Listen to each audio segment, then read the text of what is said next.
क्या लुढ़क का ढेर होने वाला है रियल एस्टेट मार्केट? क्या आ गया है रियल एस्टेट में मंदी का टाइम? क्या डूबने वाले हैं हजारों लाखों लोगों के सपने? क्यों रियल एस्टेट से जुड़े जानकार कह रहे हैं आ गई है मंदी? क्यों लुढ़क रहा है रियल एस्टेट मार्केट का सेंटिमेंट इंडेक्स? नमस्कार दोस्तों, मेरा नाम है राज के वर्मा और आप रिपोर्टर जी पर सुन रहे हैं अपनी पसंदीदा आवाज, एक ऐसी आवाज जो सच को आपके सामने लाती है बिना किसी लाग लपेट के, बिना किसी डर के। आज हम बात करने जा रहे हैं एक ऐसे मुद्दे की जो हमारे देश की अर्थव्यवस्था की रीढ़ है, जो लाखों लोगों के सपनों का आधार है, लेकिन जो अब ठिठकता हुआ नजर आ रहा है। जी हां, मैं बात कर रहा हूं रियल एस्टेट इंडस्ट्री की। सवाल यह कि आखिर क्यों इस इंडस्ट्री की रफ्तार धीमी पड़ गई है?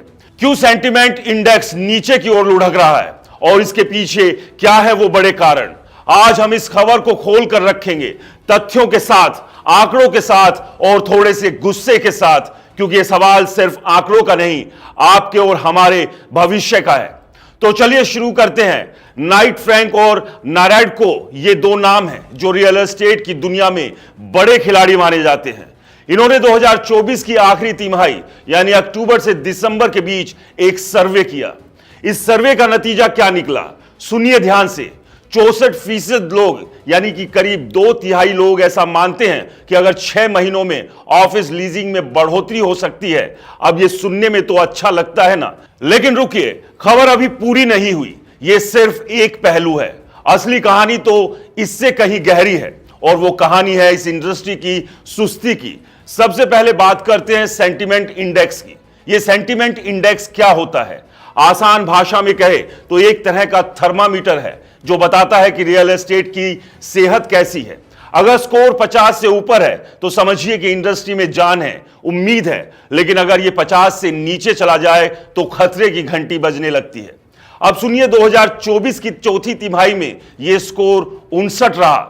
ठीक है, 50 से ऊपर है, लेकिन तीसरी तिमाही में यह 64 था और साल की शुरुआत में जनवरी मार्च में यह अपने चरम पर था, 72 पर। यानी पूरे साल में स्कोर नीचे की ओर खिसकता चला गया। सवाल उठता है क्यों? आखिर क्या हो रहा है इस इंडस्ट्री के साथ? अब यह समझिए कि रियल एस्टेट कोई छोटा मोटा खेल नहीं है। यह देश की जीडीपी का एक बड़ा हिस्सा है। यह नौकरियां देता है, मजदूरों से लेकर इंजीनियर तक, डेवलपर से लेकर सप्लायर तक। यह मिडिल क्लास का सपना है, अपना घर, अपना ऑफिस। लेकिन जब इसकी रफ्तार धीमी पड़ती है तो सिर्फ डेवलपर्स की जेब पर ही असर नहीं पड़ता, आपकी हमारी जिंदगी पर भी इसका असर होता है। तो चलिए इसके पीछे के कारणों को एक एक करके खोलते हैं। पहला कारण है वैश्विक उथल पुथल। जी हां दोस्तों, दुनिया भर में भू राजनीतिक तनाव बढ़ रहा है। यूक्रेन रूस का युद्ध हो, मिडिल ईस्ट का संकट हो, या फिर अमेरिका की आर्थिक नीतियों में बदलाव, ये सब भारत तक अपनी छाया डाल रहे हैं। अमेरिका में टैरिफ व्यवस्था बदल रही है, जिसका सीधा असर हमारे निर्यात पर पड़ रहा है, और जब निर्यात कमजोर पड़ता है तो अर्थव्यवस्था पर दबाव बढ़ता है। नाइट फ्रैंक इंडिया के चेयरमैन शिशिर बैजल कहते हैं कि वैश्विक आर्थिक नीतियां और घरेलू आर्थिक हालात रियल एस्टेट को सतर्क रुख अपनाने पर मजबूर कर रहे हैं। डेवलपर्स और निवेशक अब वेट एंड वॉच की नीति पर चल रहे हैं, मतलब हाथ पर हाथ धरे बैठे हैं कि आगे क्या होगा। दूसरा बड़ा कारण है घरेलू स्तर पर आर्थिक सुस्ती। देखिए, जब तक लोगों की जेब में पैसा नहीं होगा, वो घर कैसे खरीदेंगे, ऑफिस स्पेस कैसे लीज पर लेंगे? पिछले कुछ महीनों में महंगाई बढ़ी है। अक्टूबर नवंबर में मुद्रास्फीति 5.8 के आसपास रही, जो 14 महीनों का सबसे ऊंचा स्तर है। इसका मतलब यह है कि रोटी दाल से लेकर ईंधन तक सब कुछ महंगा हो गया है। ऐसे में मिडिल क्लास का बजट बिगड़ गया। होम लेने की ब्याज दरें अभी भी ऊंची हैं और लोग उम्मीद कर रहे थे कि शायद आरबीआई दरें कम करे, लेकिन दिसंबर में कोई राहत नहीं मिली। नतीजा, लोग घर खरीदने से कतरा रहे हैं। तीसरा कारण है प्रॉपर्टी की कीमतें। दोस्तों, यह कोई छिपी बात नहीं है कि पिछले कुछ सालों में मकानों और ऑफिस स्पेस की कीमतें आसमान छू रही है। बड़े शहरों में तो हालात यह है कि एक सामान्य मिडिल क्लास परिवार के लिए घर खरीदना बड़े सपने जैसा हो गया है। सर्वे बताता है कि 2024 की आखिरी तिमाही में नए मकानों की बिक्री में 26% की गिरावट आई है। नए प्रोजेक्ट की लॉन्चिंग भी 33% कम हुई है। अब सोचिए जब डिमांड कम होगी, सप्लाई कम होगी, तो इंडस्ट्री की रफ्तार कैसे तेज रहेगी।